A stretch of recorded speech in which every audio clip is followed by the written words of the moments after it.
días. Hoy viernes 16 de mayo del 2025, pico y placa en la ciudad de Quito. Todo vehículo cuyo último dígito de la placa termine en 9 y 0 no puede circular hasta las 9:30 de esta mañana y tampoco de 16 a 20 horas.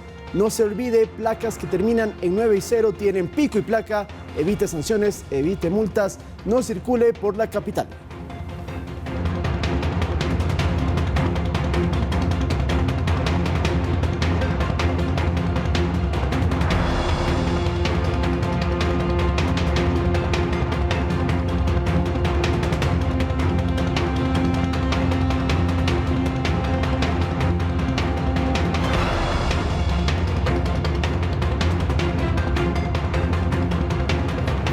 De la mañana en punto, iniciamos esta primera emisión de Noticias 7 en inicio del fin de semana. También gracias por acompañarnos, estamos con toda la información para ustedes, también con nuestras entrevistas. Hoy, muy importante, recibimos al comandante general del Ejército, Henry Delgado, para conversar sobre lo ocurrido en la Amazonía ecuatoriana con nuestros militares, las investigaciones, cómo continúan de esta emboscada a los 11 militares, y hablaremos de la minería ilegal también en nuestro país que está presente. José David Jiménez, el ministro del Deporte, también llega a nuestro espacio para hablar de la gestión del ministerio también y algunos temas relacionados con ciertos deportes en nuestro país que nos interesan y los logros ecuatorianos también que se están llevando adelante en ciertos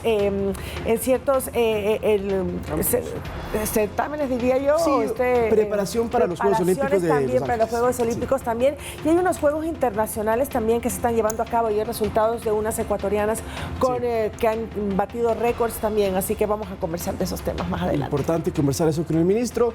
Buenos días, amigos televidentes y radioescuchas. Buenos días, María Mercedes, también para ti.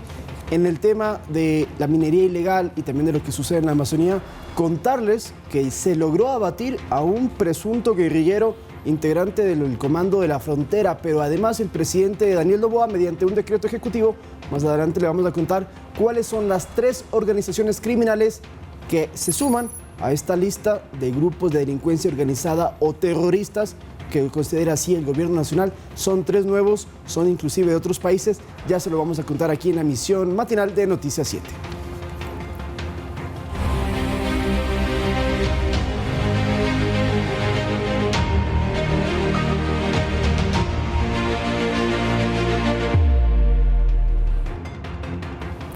Iniciamos. El Consejo Nacional Electoral entregó las credenciales habilitantes para presidente y vicepresidente de la República a Daniel Noboa y María José Pinto. Ellos son binomio ganador de los comicios de la segunda vuelta. De su parte, el CNE rechazó el presunto fraude impulsado por el correísmo y ratificó que los resultados son legítimos. Por la alfombra roja y escoltados por los granaderos de Tarqui, Daniel Noboa y María José Pinto ingresaron al Palacio de Cristal en el Parque Ichimbía para recibir sus credenciales electorales para el periodo 2025-2029, después de ganar el balotaje. Fue la presidenta del CNE, la encargada de entregar la credencial a Noboa, quien recalcó su compromiso para mejorar la vida de los ecuatorianos en los próximos 4 años de gobierno y agradeció el respaldo en las urnas. Es un honor volver a servir al pueblo ecuatoriano como su presidente, y le agradezco por ayudarme a enfrentar al mal y de ganarle ya 3 veces. El primer mandatario recalcó que su gobierno estará enfocado en el crecimiento económico, en el incremento de la inversión y la lucha contra el terrorismo, que ha sido la bandera de su mandato, y envió un mensaje a sus opositores. Y aquellos que quieran destruir nuestra patria, nuestra libertad, nuestra democracia, tendrán una respuesta contundente y le tiraremos la puerta en la cara. Con la entrega de credenciales para presidente y vicepresidente concluye oficialmente el proceso electoral. Las autoridades del CNE recalcaron que los comicios fueron transparentes y echaron abajo el discurso de presunto fraude impulsado por la Revolución Ciudadana. No faltaron los intentos de sembrar dudas, pues las narrativas descabelladas de fraude que iniciaron con lo mágico, pasando por lo cómico, terminaron siendo sepultadas, ya que la verdad de los hechos prevaleció.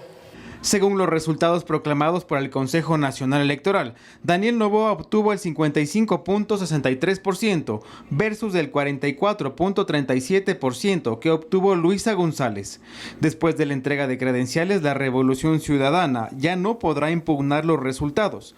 Ahora queda que el binomio presidencial sea posesionado por la Asamblea Nacional este 24 de mayo. Edison Saavedra, Noticias 7.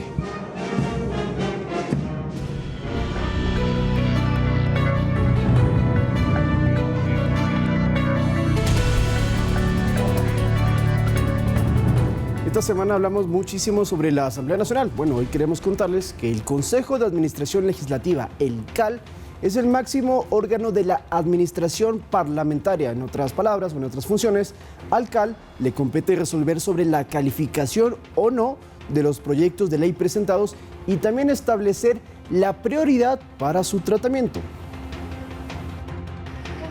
¿Cuál es el interés de los sectores políticos en la Asamblea de tener a uno de sus representantes en el Consejo de Administración Legislativa CAL?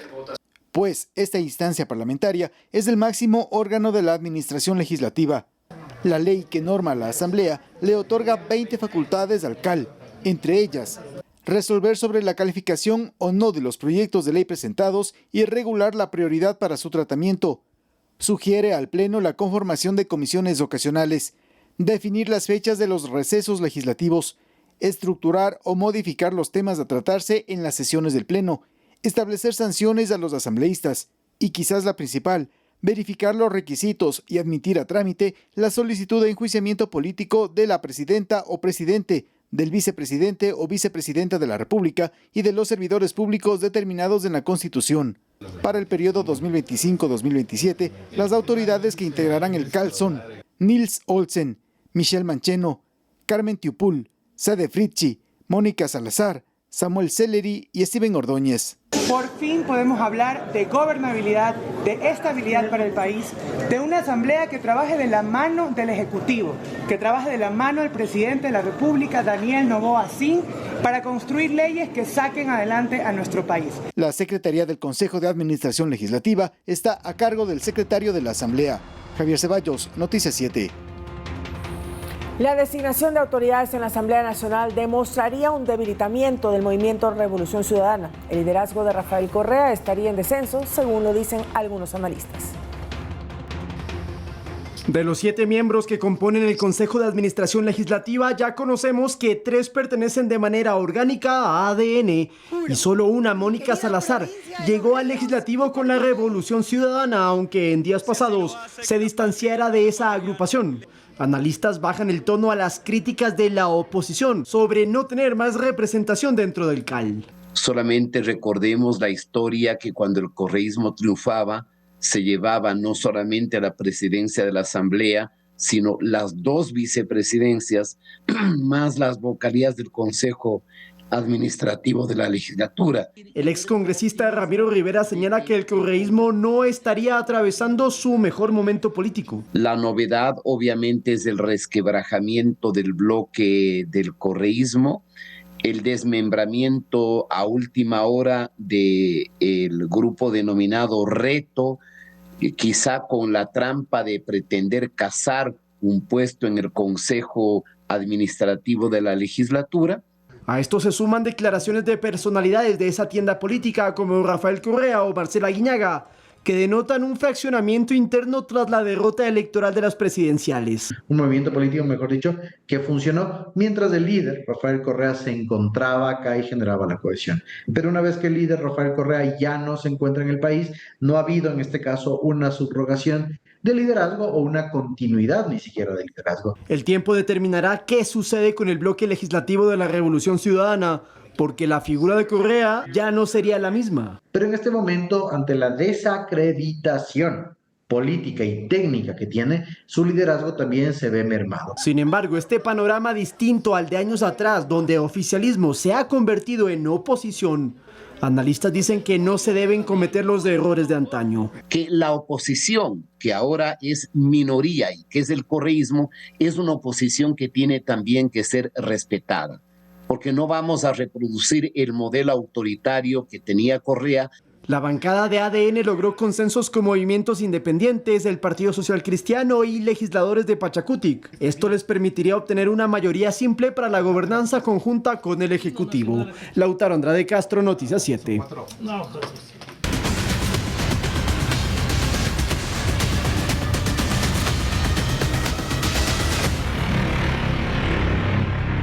La Policía Nacional realizará operativos en municipios que presuntamente estarían trabajando con grupos de delincuencia organizada en actividades de minería ilegal. El Ministerio del Interior pide a las autoridades locales que denuncien si son víctimas de extorsión. En la zona de Alto Punino, donde 11 militares perdieron la vida durante una emboscada, no solo está patrullando el ejército ecuatoriano, sino también la Policía Nacional para hacerle frente a la minería ilegal. En los 120 puntos identificados a nivel nacional, existe maquinaria de grupos irregulares que trabajan para extraer oro y comercializarlo en el mercado negro. El Ministerio del Interior se pregunta cómo llega esta maquinaria al lugar y ya tiene sospechas. Nosotros vamos a atacar no solamente la minería ilegal, sino también los municipios que tienen o que colaboran con los grupos delictivos. Investigaciones del bloque de seguridad habrían arrojado conexiones entre agencias pertenecientes a municipios que estarían vinculadas a grupos irregulares. Hoy ese pretexto de que se ha creado que los municipios sacan las distintas agencias, que se les van de las manos, que no las controlan, que son los grupos delictivos quienes toman el control en varias ciudades. Nosotros vamos a ir con toda la fuerza, vamos a ir sin clemencia contra todos estos grupos que tienen no solamente minería ilegal, con todos estos grupos que están extorsionando también a los ecuatorianos. Según el titular de la cartera del Interior, varios alcaldes han denunciado ser víctimas de extorsiones de mafias dedicadas a la minería ilegal y pide que realicen las respectivas denuncias. Alcalde que hoy no quiso acercarse, alcalde que no ha querido colaboración nuestra, vamos a entender que el alcalde tiene alguna relación con esto. Lo anticipé con suficiente anticipación y el tiempo se acabó. Los operativos arrancarán la próxima semana, pero no se ha especificado dónde ni a qué hora. En lo que va del año, el bloque de seguridad ha realizado 67 operaciones en puntos de minería ilegal, de los cuales ha clausurado 21. Edison Saavedra, Noticias 7. En la provincia de Orellana, el Ejército Nacional capturó a un presunto integrante de la organización terrorista venezolana, quien estaría relacionado con otros grupos ilegales armados como los Lobos de Ecuador y Comandos de la Frontera de Colombia. Desde la detención se produjo durante una operación militar en la que se aprehendió a un total de 6 personas, 3 de ellas de nacionalidad extranjera. Las Fuerzas Armadas también decomisaron una carabina, 2 granadas, un buzo militar, uniformes tácticos, 2 carpas tipo iglú, un pequeño tanque de nitrógeno para las labores de soldadura que llevan adelante.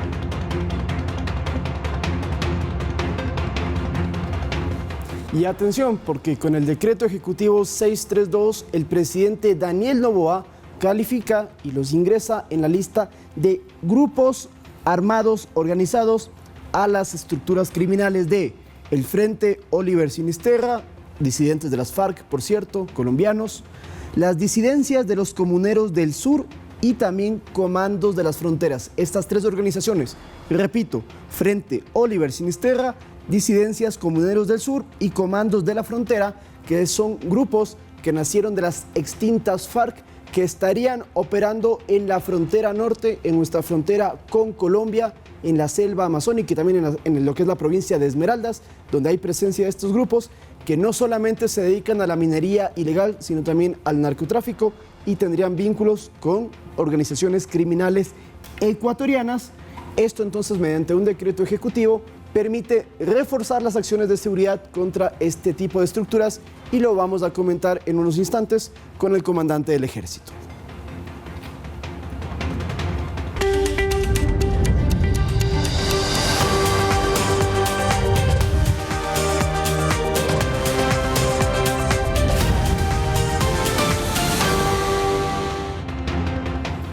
Bueno, vamos a hablar de temas internacionales y contarles que ayer en España, en Barcelona, España, hubo otro hecho bastante lamentable y que ha preocupado porque cuando habían varios aficionados de fútbol a la espera del encuentro entre el Barcelona y el Español, resulta que hubo un atropellamiento masivo que sucedió fuera del estadio y este momento generó pánico en los asistentes que incluso llevó a que suspendan el cotejo deportivo. Vamos a ver las imágenes, son realmente impactantes. Este jueves, en España, la pasión por el fútbol se vio empañada por un trágico incidente a las afueras del RCD Stadium en Cornellà. Minutos antes del inicio del derbi catalán entre Espanyol y Barcelona, un vehículo irrumpió en la multitud dejando a su paso a 13 personas heridas. Testigos relatan que una mujer al volante perdió el control del vehículo tras una situación tensa con la multitud. En un intento por escapar, aceleró y embistió a varios peatones que se encontraban en las inmediaciones del estadio. Entre los heridos se encuentra el hijo del alcalde de Badalona, Javier García Abiol, quien sufrió lesiones leves. Afortunadamente, ninguno de los afectados presenta heridas de gravedad. La conductora, una mujer de entre 45 y 55 años, fue detenida por los Mossos de Escuadra. Las autoridades han iniciado una investigación y preliminarmente descartan que se trate de un acto premeditado. El partido fue interrumpido brevemente en el minuto 9 como muestra de apoyo a las víctimas. Tras una reunión entre el árbitro y la policía y los clubes, se decidió continuar con el encuentro. Una jornada que debía ser de celebración deportiva quedó marcada por un suceso lamentable, recordándonos la importancia de la seguridad en eventos masivos. Emilia Reynoso, Noticias 7. 13 aficionados heridos luego de este atropellamiento masivo, que como observábamos, esta mujer probablemente estaba siendo atacada por la multitud y esa fue la situación tensa la que se menciona en el reportaje y por eso embistió a todas las personas. No es una justificación para nada, pero hay que reforzar precisamente la seguridad en estos espacios porque se pueden dar, no es el primero que se presenta. Claro, había mucha incertidumbre si esto podría tener alguna relación con actos terroristas, porque en Europa sí han existido en otras ocasiones atropellamientos masivos de este estilo, en avenidas o en plazas o en lugares donde hay concentración masiva de personas. Ha ocurrido por temas sobre todo religiosos y también políticos, pero no, esto sería al parecer por una reacción de la mujer que, como bien dices tú... un estado de nervios, ¿no? Porque estuvo rodeada de todos estos aficionados increpándola, golpeando el vehículo, entonces ella aceleró y pese a esta situación lamentable, pues se estrelló finalmente el coche luego de atropellar a estas 13 personas. Sí, a ver, está diciendo la policía española que la mujer, ante el lanzamiento de objetos sobre su vehículo y los insultos que recibía, se vio atrapada entre la multitud y, según cuentan, decidió acelerar en su huida. Sin embargo, esto no le va a eximir de que tenga sanciones penales. En buena hora no falleció nadie, porque si no sería muy grave para ella. Pero lo que sí mencionan es que ella estaba escapando y por eso el coche, como tal, no iba a una velocidad excesiva. Y estaba parado cuando de repente aceleró para tratar de salir de la multitud. Por eso no es de tanta gravedad, porque de lo contrario, sí, imaginémonos. Impactantes las imágenes. Uno de esos 13 heridos es el hijo del alcalde, precisamente, de Badalona. Una de las ruedas del coche, de este coche blanco, pasó por encima de uno de los pies. Afortunadamente, pues acudió rápidamente al hospital para internarse e interesarse también por la salud de su hijo, que estaba presente también a las afueras del estadio. ¿Qué hacía tantas personas afuera del estadio también cuando había empezado el partido? Es otra pregunta. La seguridad estaba fallando, ¿no? Y la mala costumbre de los aficionados que a veces se paran afuera a esperar y no están viendo el partido ni están haciendo nada productivo de cierta manera. Cultura, y eso pasa aquí y pasa en todas partes del mundo. Pero queremos cambiar de tema y comentarles también, por cierto, que este domingo 18 de mayo se va a realizar la misa de entronización al Papa León XIV. Esto es una especie de investidura al sumo pontífice, se lo va a efectuar en el Vaticano, en la Plaza de San Pedro, y es una ceremonia a la que van a asistir bastantes líderes y jefes de Estado de todo el planeta. Bueno, y también la canciller el día de ayer nos dijo que una delegación ecuatoriana va a asistir también a esta ceremonia importante que da el inicio del pontificado de León XIV y estará pues una delegación ecuatoriana presente. No pudo confirmar el día de ayer si asistiría el presidente de la República o si ella asistiría, pero que la delegación ecuatoriana sí va a estar presente en esta ceremonia tan importante. Hay mucha expectativa sobre este Papa, primero por el nombre que ha escogido, porque es la continuidad de uno de los pontífices más importantes del siglo XX y también de finales del siglo XIX. Hablo de León XIII, que fue reformista y que fue un defensor de los derechos laborales, y por eso León XIV ha dicho: yo quiero continuar con el nombre de León y ser eso, justamente un león dentro de lo que me compete. Robert Prevost, estadounidense, nacionalizado peruano, vivió muchos años en el vecino país del sur. Inclusive, como un dato curioso, María Mercedes, en las redes sociales, la cantidad de fotografías que están circulando de Prevost cuando era sacerdote en Perú, en un montón de escenarios, o sea, desde estar montado en un caballo con ropa indígena, hasta o tocando preparando una banda comida y cantando, ¿no? También sí, con un grupo de haciendo musical. karaoke también. Sí. Es un papa que incluso dicen que es más latinoamericano que el propio Francisco, que era argentino. Seguramente. Y bueno, lo que sí ha anunciado es que va a continuar la línea reformista del Papa Francisco, y que además ha ofrecido ser mediador claramente en actuales conflictos internacionales que preocupan a todos, como la guerra entre Rusia y Ucrania, apelando siempre al diálogo y a la reconciliación como únicos caminos hacia la paz, es lo que ha dicho el Papa León XIV.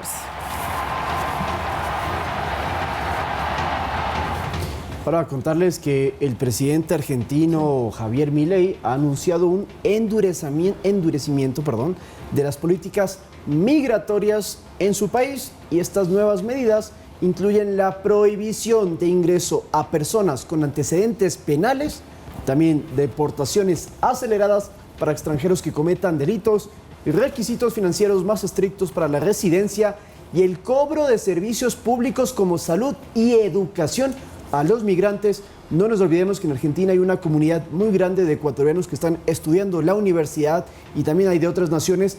A todos ellos, entonces, cuando iban a Argentina y estudiaban en universidades públicas, pues se les va a empezar a cobrar. Esto se lo había dicho desde hace algunos meses, ya va a entrar en vigencia. Así es, ya se lo había anunciado como parte también del gasto, de la reducción del gasto público que tiene y que necesita este país. Las reformas implementadas por decreto presidencial buscan, sí, bajar este gasto público, han sido justificadas por el gobierno como una medida fiscal, y dice que no es xenófoba. Sin embargo, pues sí van a cambiar o hacer un cambio significativo en la tradicional política migratoria abierta de Argentina. ¿Cuánto subirán? O sea, la educación era gratuita. ¿Cuánto subirán los precios? Los ecuatorianos podrán mantenerse estudiando allá, que buscan muchos esta educación, algunos no, pero y también puede traer otro problema, porque hay muchas personas que generan negocio alrededor de los estudiantes extranjeros. El alquiler de las residencias, la comida, el transporte, pues todo lo que se necesita para mantenerse en un país extranjero. Es más, hay empresas acá que ayudan a gestionar el viaje para irse a Argentina. Correcto. Principalmente, entonces ubican al chico allá, se encargan de toda la logística, es decir, sí afecta económicamente a varias aristas dentro de la sociedad, pero es que además se está comparando a Javier Milei con las políticas migratorias de Donald Trump, que son bastante parecidas, y nos ponemos a observarlos con detenimiento. Bueno, es lo que está sucediendo en Argentina, por cierto, respecto a este endurecimiento de las políticas migratorias. Reiteramos, en Argentina, salud y educación se va a cobrar a los migrantes.